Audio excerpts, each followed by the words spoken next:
going to solve. Today we are going to solve exercise 7.3. 7.3. Now, before that, before moving ahead, जो हमारी 7.3 है कुछ नए criteria पे बेस है. जो 7.3 है वो हमारी कुछ नए क्राइटेरिया पे बेस है. मतलब जो हमने अब तक क्या क्या पढ़ लिया था, हमने पढ़ लिया था SAS, ASA और AAS, हम ये पढ़ चुके थे. ठीक है. Now in addition to this we have also got, जिसका मैं प्रूफ नहीं कराऊंगा, direct we will use that. ठीक है. क्या अगर SSS और RHS दो और क्राइटेरिया हैं, ये दो और क्राइटेरिया हैं, अगर ये दो क्राइटेरिया और फुलफिल हो जाएं, ये दो क्राइटेरिया और फुलफिल हो जाएं, तो हमारे पास टोटल 5 कॉन्ग्रुएंस क्राइटेरिया होते हैं. ठीक है. तो अगर मैं SS की बात करूं, SSS की बात करूं, तो ये होता है साइड साइड साइड, और 3 तो साइड होती हैं. तो मैं बोल सकता हूं two triangles are said to be congruent. Two triangles are said to be congruent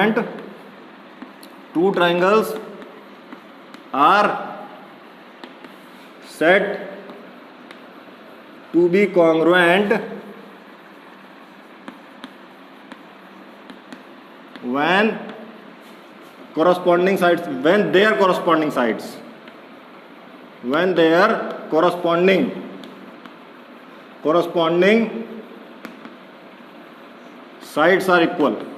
corresponding sides are equal. ये हमारी स्टेटमेंट है. स्टेटमेंट लिखने को एक नंबर में आ सकती है. तो देखो, बुक से याद करने से अच्छा है कि आपको, मैंने इसीलिए कॉरस्पॉन्डिंग वर्ड को इतना डिटेल में लेके आया था. मैं क्या बार बार उसको हाईलाइट करता हूं मैं उस चीज को. Two triangles are said to be congruent when their corresponding sides are equal. ठीक है. डेफिनेशन याद नहीं करनी है, अपने वर्ड्स में लिखनी है. तो two triangles are said to be congruent when their corresponding sides are equal. मतलब क्या हुआ? मतलब अगर हमारे पास दो ट्रायंगल हैं, हमारे पास दो ट्रायंगल हैं और उसकी कोई ना कोई साइड किसी ना किसी साइड से इक्वल है, तो ये दोनों ट्रायंगल कॉन्ग्रुएंट हो जाएंगे. ये हमारा SSS का है. ठीक है. You can prove this by activity. आप एक्टिविटी से प्रूव कर सकते हैं. आप इसको इसके ऊपर रख के देखें और करें तो आपको डायरेक्टली प्रूव हो जाएगा. If you will place this triangle over this triangle किसी भी डायरेक्शन से, फिर उसको आप रोटेट करें, तो एक कंडीशन ऐसी आएगी कि ये ट्रायंगल इस ट्रायंगल के ऊपर अपने आप एडजस्ट हो जाएगा, क्योंकि साइड्स बराबर है. जो साइड बराबर है उस साइड से आप करके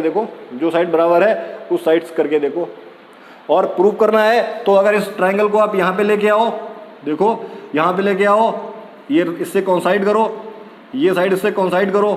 ठीक है. तो आपको पता चल जाएगा ये साइड पैरेलल बन रही होगी. मतलब किसी भी तरीके से आप प्रूव कर सकते हो इसको. तो ज़्यादा बड़ा वो नहीं है, आप एक्टिविटी के थ्रू भी प्रूव कर सकते हो. तो बहरहाल आपको फिलहाल पता होना चाहिए आपको. ठीक है. अब हम लेते हैं RHS. ठीक है. RHS राइट हैंड साइड नहीं होती. किसने बोला ये? हाँ. RHS का मतलब है एक राइट एंगल है हमारे पास. RHS का मतलब है एक राइट एंगल है. हमारे पास एक राइट एंगल है, वो दूसरे राइट एंगल ट्रायंगल से एक राइट एंगल ट्रायंगल है. अच्छा, एक राइट एंगल ट्रायंगल है हमारे पास. तो राइट एंगल ट्रायंगल है तो इसका मतलब 90 डिग्री होगा ही होगा. तो यहाँ पे क्या लिखा जाएगा? Two right angle triangles are said to be congruent. कब कॉन्ग्रुएंट होंगे? when व्हेन क्या, जो हाइपोटेन्यूज है उनका, जो हाइपोटेन्यूज है, क्योंकि 90 डिग्री तो हमने पहले लिख दिया, दो राइट एंगल ट्रायंगल की बात हो रही है। देयर हाइपोटेन्यूज कब क्या है, व्हेन देयर, अब कॉरस्पॉन्डिंग हाइट भी लिख सकते हैं, देयर कॉरस्पॉन्डिंग या देयर हाइपोटेन्यूज। अभी मैं बताता हूं क्या बोल रहा हूं। Their hypotenuse and one of the angle other than 90 degree are equal. हाँ, आर इक्वल। यहां पे कॉरस्पॉन्डिंग लगा भी सकते हैं, नहीं भी लगा सकते हैं। क्यों भाई, हाइपोटेन्यूज तो हाइपोटेन्यूज के बराबर ही होगा, कॉरस्पॉन्डिंग हाइपोटेन्यूज से क्या, क्योंकि दो ही ट्रायंगल ले रहे हैं। देखो आप बात समझो क्या, राइट एंगल ट्रायंगल में कॉरस्पॉन्डिंग लगा भी सकते हैं, कॉरस्पॉन्डिंग लगा दोगे, if you place the word corresponding तो और अच्छी बात हो जाएगी। लेकिन अगर कॉरस्पॉन्डिंग नहीं लगाया तब भी चलेगा। क्यों, क्योंकि हम दो ट्रायंगल की बात कर रहे हैं, उनके हाइपोटेन्यूज, ठीक है। अच्छा, इस एंगल की बात करेंगे नहीं, 90 डिग्री की एंगल की बात करेंगे नहीं। अच्छा, हाइपोटेन्यूज बराबर है, और क्या बोला गया है, one of the angle other than 90 degree. अगर ये एंगल को मैं छोड़ देता हूं, इस एंगल को मैं छोड़ देता हूं, तो ये एंगल बचा, ये एंगल बचा। चलो ये वाला एंगल मान लेते हैं इस एंगल के बराबर है, अगर इसके बराबर नहीं होता तो इसके बराबर होता, तो बात खत्म हो जाती। इसीलिए यहां कॉरस्पॉन्डिंग लगा भी सकते हैं और कॉरस्पॉन्डिंग नहीं भी लगाएंगे, ठीक है। लगा भी सकते हैं, नहीं भी लगा सकते हैं, मतलब क्योंकि ट्रायंगल में एक ट्रायंगल में तीन ही एंगल होते हैं। There are at most 3 angles in a triangle and one is 90 degree and in rest of 2 one is equal, तो थर्ड वन इज अपने आप इक्वल हो जाएगा, थर्ड वन तो अपने आप इक्वल हो जाएगा। तो अगर हमें दो राइट एंगल ट्रायंगल में हाइपोटेन्यूज मिल जाती है, ठीक है। अच्छा, इसके साथ एक चीज और बोली जाती है, कहीं कहीं इस एंगल की जगह, वन ऑफ द एंगल की जगह हम लोग क्या लिख देते हैं, one of the side other then other 2 sides. मतलब ये भी स्टेटमेंट है, वन ऑफ द साइड, मतलब अगर मैं यहां पे साइड भी करता हूं तब भी चलेगा। वन ऑफ द साइड, कौन सी side, other than hypotenuse, one of the side other than hypotenuse.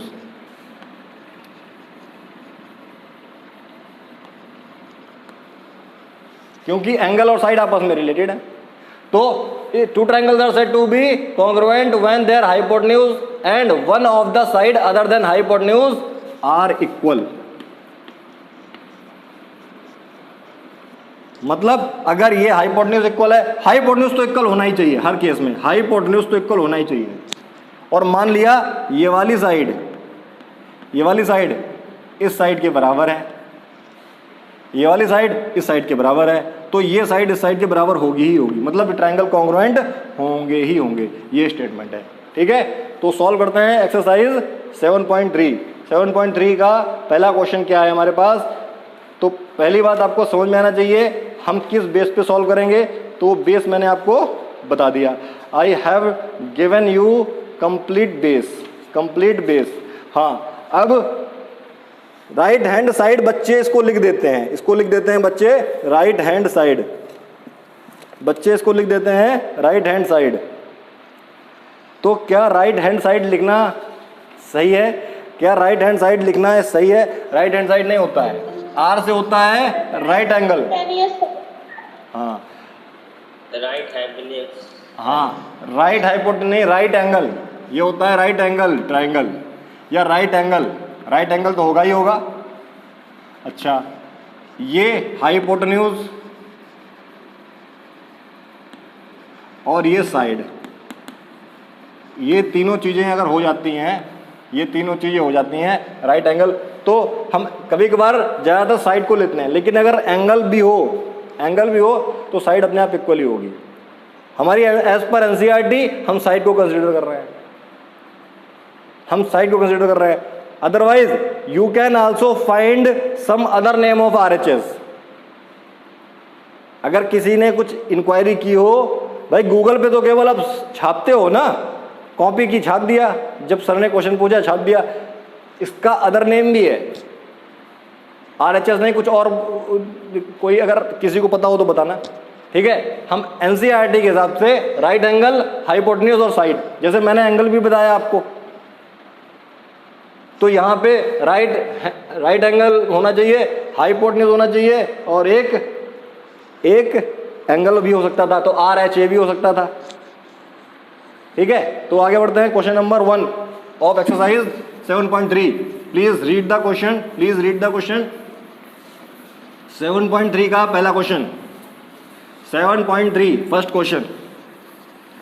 7.3 का पहला क्वेश्चन है हमारे पास, दो ट्रायंगल दे रखे हैं और दोनों आइसोसेलेस हैं, ठीक है, दोनों आइसोसेलेस हैं और बेस क्या है, BC है। तो क्या है, दो ट्रायंगल दे रखे हैं, आप डायग्राम में देख लेना, बेस BC है, बेस BC है और दो ट्रायंगल आपको दे रखे हैं, दो ट्रायंगल आपको दे रखे हैं। कैसे, AB, जो AB है, ट्रायंगल ABC और ट्रायंगल BDC, ट्रायंगल BDC, ये दोनों ट्रायंगल क्या हैं, आइसोसेलेस हैं, ये दोनों ट्रायंगल आइसोसेलेस हैं, ठीक है। क्या पूछा गया है, AD एक्सटेंड की गई है, मतलब क्या है, AD थी जो AD को ज्वाइन करने के बाद उसको एक्सटेंड किया गया है कि वो BC पे आ रही है, ऐसा दे रखा है। मतलब ये D है ना, ये D है, जब AD को ज्वाइन किया गया और इसको एक्सटेंड किया गया तो ये यहाँ पे आ रही है, ये यहाँ पे आ रही है। ये कहाँ पे आ रही है, ये आ रही है P पे, ये P पे मिल रही है।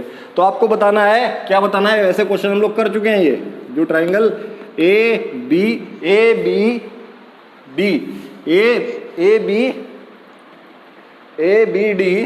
हाँ ABD, ये कॉन्ग्रुएंट है ट्रायंगल ACD के, मतलब जो ये वाला ट्रायंगल है वो इसके कॉन्ग्रुएंट है। तो आप देख लो, मैंने ये क्वेश्चन हम लोगों ने पहले भी किया हुआ था, ये क्वेश्चन हम लोगों ने पहले भी किया हुआ था। देखो कैसे, अगर मैं लेकिन उस टाइम हम लोगों ने ऐसे से नहीं किया था। अगर मैं ये मिटा दूँ, तो क्योंकि ये भी ट्रायंगल आइसोसेलेस है तो ये साइड बराबर है, ट्रायंगल BDC भी आइसोसेलेस है, ये गिवन है ना, ट्रायंगल BDC भी आइसोसेलेस है, DBC, ट्रायंगल DBC लिख लेते हैं जो क्वेश्चन में दे रखा है, DBC भी आइसोसेलेस है, मतलब DBC अगर मैं इसको ज्वाइन करता हूं तो ये भी आइसोसेलेस है। अब मेरे पास दो ट्रायंगल बन रहे हैं, कौन कौन से ट्रायंगल बन रहे हैं, एक ट्रायंगल ये जो मुझे प्रूव करना है ABD और एक ट्रायंगल ACD। देखो ये साइड इसके बराबर, ये साइड इसके बराबर, ये हो गया कॉमन, मतलब हमको दो फिगर ऐसे मिल गए, दो फिगर हमको ऐसे मिल गए जिसमें से ये वाली साइड इसके बराबर है, ये साइड कॉमन हो गई, ये साइड इसके बराबर है। तो क्या बाई SSS मैंने दो ट्रायंगल को कॉन्ग्रुएंट प्रूव कर दिया। तो मैं क्या लिखूंगा, पहला प्रूव करने के लिए इन ट्रायंगल इन दोनों में क्या मुझे पता है, AB बराबर AC है, ठीक है, और BD बराबर CD है और AD बराबर AD है।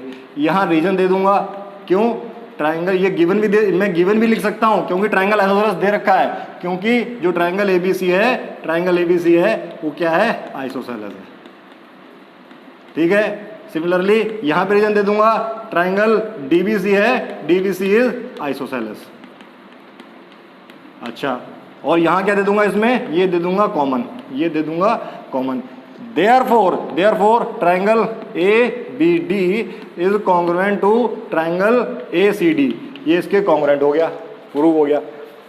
बाकी we have already prove this triangle congruent by different method in earlier case. हमने वहां पे ट्रिपल एस नहीं लगाई थी, हमने यहाँ लगाई क्या, बाई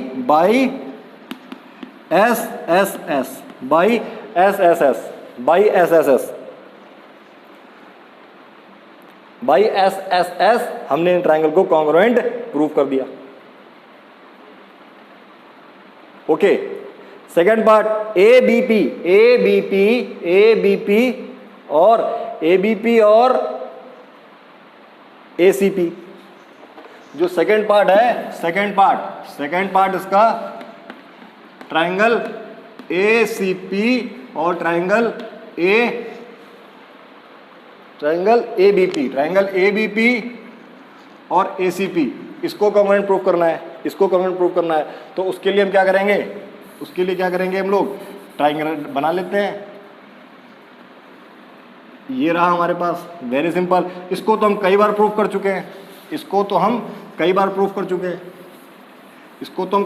चुके हैं, क्योंकि भाई अगर मैं बात कर रहा हूं ये साइड इस साइड के बराबर है, ठीक है। अच्छा, ये साइड इस साइड के बराबर है।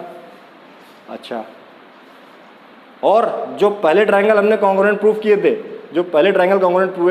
थे, उसमें अगर हम लिखते हैं बाई CPCT, तो ये वाला एंगल इस एंगल के बराबर हो जाएगा। भाई जो इसका पहला केस था, हमने ये दोनों ट्राइंगल कॉन्ग्रुएंट प्रूफ किए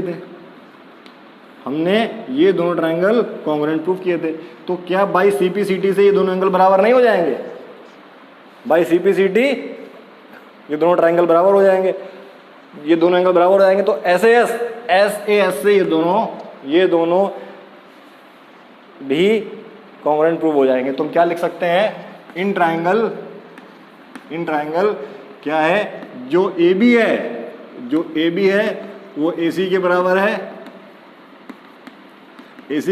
है, AD is again common, AD common है, और जो एंगल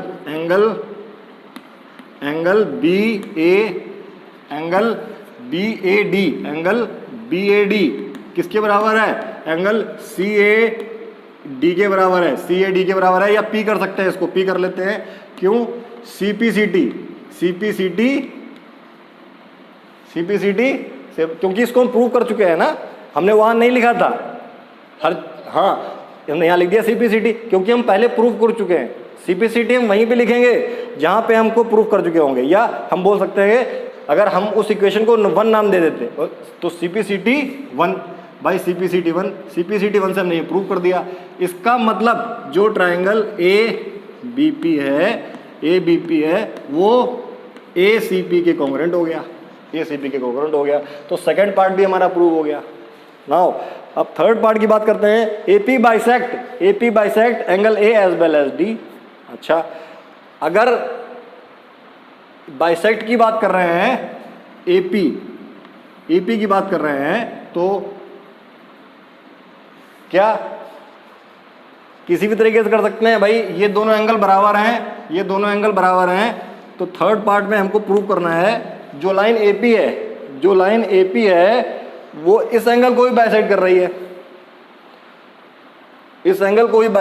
है, तो भाई ये इसको तो बाइसेक्ट कर ही रही है, क्योंकि ये दोनों एंगल तो बराबर हैं ही। इसका मतलब AP एंगल A को तो बाइसेक्ट कर रही है, B को बाइसेक्ट कर रही है। ये कैसे प्रूव करेंगे? ये प्रूव करने के लिए हम क्या कर सकते हैं, या तो इन दोनों ट्राइंगल को कॉन्ग्रुएंट प्रूव कर दें, इन दोनों ट्राइंगल को हम लोग कॉन्ग्रुएंट प्रूव कर सकते हैं, क्योंकि ये सारे केस हम लोग डिस्कस कर चुके हैं। आइसोसेलेस ट्राइंगल में ये चाहे एंगल बाइसेक्टर हो, चाहे मीडियन हो, चाहे साइड बाइसेक्टर हो, और या एल्टीट्यूड हो, जो दो ट्राइंगल बनेंगे वो कॉन्ग्रुएंट होंगे। तो जब कॉन्ग्रुएंट होंगे तो इसका मतलब ये वाला एंगल इस एंगल के बराबर होगा, ठीक है, ये वाला एंगल इस एंगल के बराबर होगा। अब ये इस एंगल के बराबर होते ही क्या हो जाएगा, ये दोनों कॉन्ग्रुएंट हो जाएंगे। मतलब ये क्या है, ये इसका एंगल बाइसेक्टर हो जाएगा, और जब ये इसका एंगल बाइसेक्टर हुआ तो हम लिख सकते हैं since AD bisect angle A and B, since AP bisect angle A and DP bisect angle P and AD and DP are the same line, therefore we can say AP bisect angle A as well as angle BDC। अच्छा, अब यहाँ पे एक, अब जो हम लोग बात करते हैं, यहाँ पे क्वेश्चन में दे दिया गया है एंगल डी, लेकिन डायग्राम में हम एंगल डी किसको माने? क्वेश्चन दे रखा है, क्वेश्चन पे हम लोग कभी शक पैदा नहीं करेंगे, लेकिन जब हम क्वेश्चन करेंगे तो हम अपने तरफ ध्यान रखेंगे। भाई अगर हमें गलती नहीं करनी है, बुक में गलती है हो जाने दो। क्या बोल रहा हूँ, यहाँ पे बोल रखा है एंगल डी हम किसको लें? ये डी पॉइंट है हमारा, ये पॉइंट डी है, ये पॉइंट डी दे रखा है एंगल में, एंगल डी हम इसको लें, एंगल डी हम इसको लें, एंगल डी हम इसको लें, एंगल ये डी पे इतने एंगल बन रहे हैं यहाँ पे। मेरी बात आप समझ रहे हो? मेरी बात आप समझ रहे हो? एक डी पे कितने एंगल बन रहे हैं? एक पॉइंट पे कितने एंगल बन रहे हैं? एक पॉइंट पे कितने एंगल बन रहे हैं? हाँ, यहाँ पे इसको एंगल ए ले सकते हैं, इसको एंगल ए ले सकते हैं, इसको बाइसेक्ट कर रहे हैं, लेकिन यहाँ पे कई एंगल बन रहे हैं। तो भावनाओं को समझो, यहाँ पे क्वेश्चन की भावनाओं को समझो, क्वेश्चन पे ब्लेम नहीं करेंगे, लेकिन जब हम करेंगे तब हम इस एंगल की बात कर रहे होंगे, तो हम या तो BDC की बात कर रहे होंगे, एंगल BDC की। अच्छा, मैक्सिमम टाइम जब हम एंगल की बात करते हैं तो हम किसकी बात करते हैं? यहाँ BDC भी एंगल कहीं है, यहाँ पे एंगल BDC, जो एंगल BDC की भी बात करें अगर, अच्छा जो BDC की बात करें तो BDC भी देखो आप, ये B है, ये D है, ये C है, एक BDC ये बन रहा है और एक ये बन रहा है, भले ही रिफ्लेक्स लिखा हो लेकिन एंगल तो बन रहा है,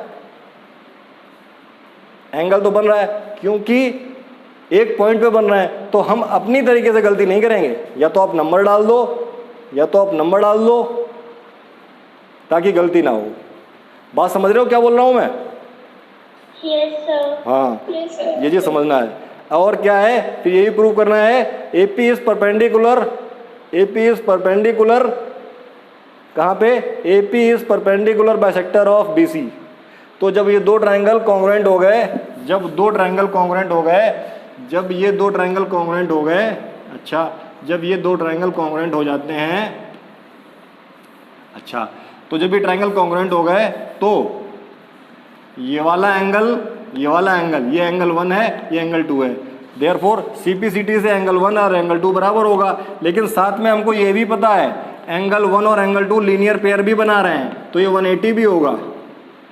तो अगर मैं किसी एंगल को रिप्लेस कर देता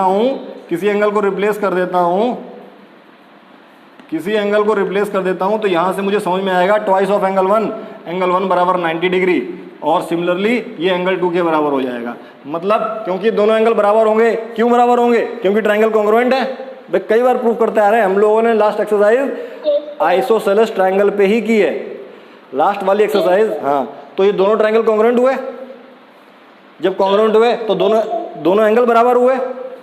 जब दोनों लीनियर पेयर भी बना रहे हैं, दोनों लीनियर पेयर, और 1 + 1 हमने जब रिप्लेस किया तो हमको पता चला एंगल 1 भी 90 डिग्री का है, एंगल 2 भी 90 डिग्री का है।